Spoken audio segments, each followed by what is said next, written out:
আসসালামু আলাইকুম, welcome back to my channel Shamima Akhter. Shamima's cookbook থেকে আরও একটি নতুন রেসিপি নিয়ে হাজির হয়ে গেলাম। যারা একদমই ব্রয়লার মুরগি খেতে পছন্দ করেন না তাদের জন্যই আমার আজকের রেসিপি।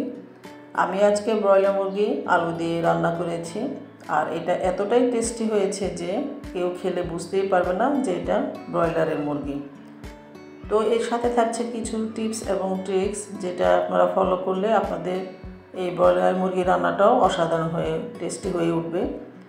আর আশা করছি আমার আজকের এই রেসিপিটি সবার কাছে অনেক ভালো লাগবে। তো চলুন শুরু করা যাক। যেহেতু আমি আজকে আলু দিয়ে রান্না করব, তো প্রথমে চুলায় একটি হাঁড়ি বসিয়ে এখানে আমি 1 টেবিল চামচের মতো তেল দিয়ে দিলাম। এর মধ্যে এখন আমি দিয়ে দিচ্ছি হাফ টি স্পুনের চেয়েও একটু কম হলুদ গুঁড়া, মানে 1/4 টিস্পুনের মতো হলুদ গুঁড়া দিয়ে দিলাম। আর 1/4 টিস্পুন দিয়ে দিচ্ছি লবণ। তারপর আমি এখানে 3টি আলু ছোট ছোট টুকরো করে কেটে ধুয়ে পরিষ্কার করে নিয়েছি, সেগুলো দিয়ে দিচ্ছি। তো আলুগুলো দেওয়ার পর এখন আমরা এটাকে তেলের সাথে ভালো মতো ভেজে নিয়ে নিব। তো চুলার আঁচটাকে মিডিয়ামে রেখে আমি আলুগুলোকে ভেজে নিব, কারণ আলুগুলো ভেজে নিলে এই রান্নাটা অনেক টেস্টি হয়। এই জন্য আলুগুলো ভেজে নেওয়ার চেষ্টা করবেন। এখন ঢাকনা দিয়ে এটাকে আমি 3-4 মিনিটের মতো উল্টিয়ে পাল্টিয়ে ভেজে নিয়ে নিব। ঢাকনা দেওয়ার কারণে আলুগুলো যেমন সফট হবে এবং একটা সুন্দর একটা ভাজা ভাজা হয়ে আসবে, আর খেতেও কিন্তু এই আলুগুলো টেস্টি হবে। তো দেখতে পাচ্ছেন আমি এটাকে একটু ব্রাউন কালার করেই উল্টিয়ে পাল্টিয়ে ভেজে নিয়ে নিচ্ছি। তো আলুগুলো আমার ভেজে নেওয়া হয়ে গিয়েছে, এখন আমি প্যান থেকে এগুলোকে উঠিয়ে নিয়ে নিচ্ছি। সে একই তেলে আমি এখন আরও দিয়ে দিচ্ছি হাফ কাপের মতো তেল। আর এই রান্নাটার ক্ষেত্রে কিন্তু তেলের পরিমাণটা একটু বেশিই লাগে। ব্রয়লার মুরগি রান্না করতে তেলের পরিমাণটা বেশি লাগে, তো চেষ্টা করবেন একটু বেশি পরিমাণে তেল ইউজ করার জন্য।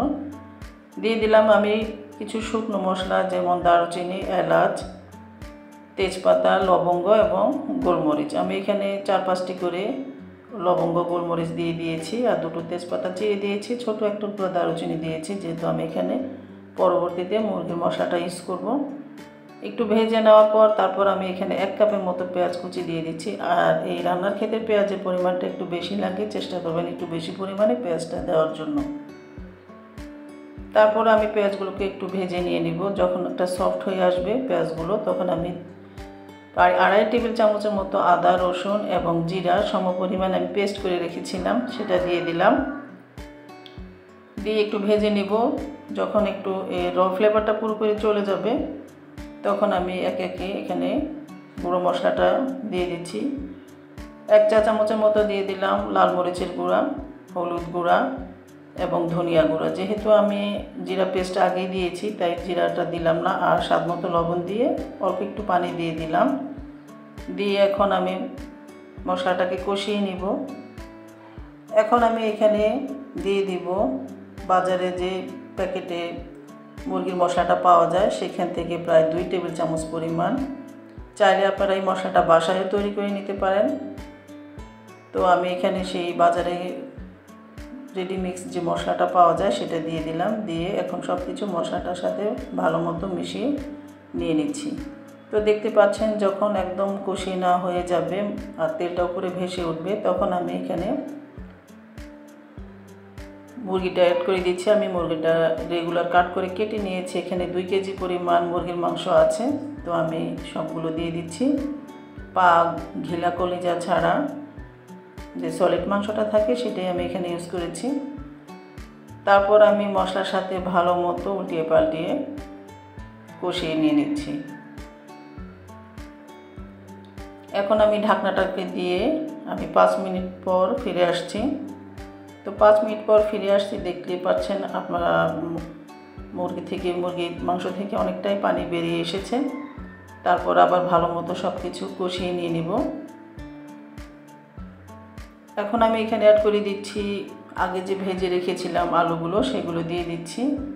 কারণ ফার্মের মুরগিটা কিন্তু অনেকটাই নরম থাকে, তো এখানে বেশিক্ষণ আর এটাকে কষিয়ে নেওয়ার প্রয়োজন নেই। আমি আলু সহ এটাকে ভালো মতো আবার কষিয়ে নিয়ে নেব। প্রায় 4-5 মিনিটের মতো আমি এটাকে কষিয়ে নিয়ে নিয়েছি ঢাকনাটাকে দিয়ে। তো আমার সব কিছু ভালো মতো কষিয়ে নেওয়া হয়ে গিয়েছে।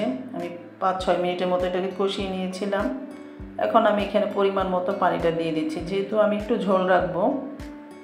যদি আপনারা ঝোলের পরিমাণ কম খেতে চান তাহলে সেই অনুপাতে কিন্তু পানিটা এখানে অ্যাড করে দিবেন। তো আমি এইভাবে পানিটা অ্যাড করে দিয়ে এখন ঢাকনাটাকে দিয়ে অপেক্ষা করব প্রায় 10 মিনিটের মতো। 10 মিনিট পর ফিরে আসলাম।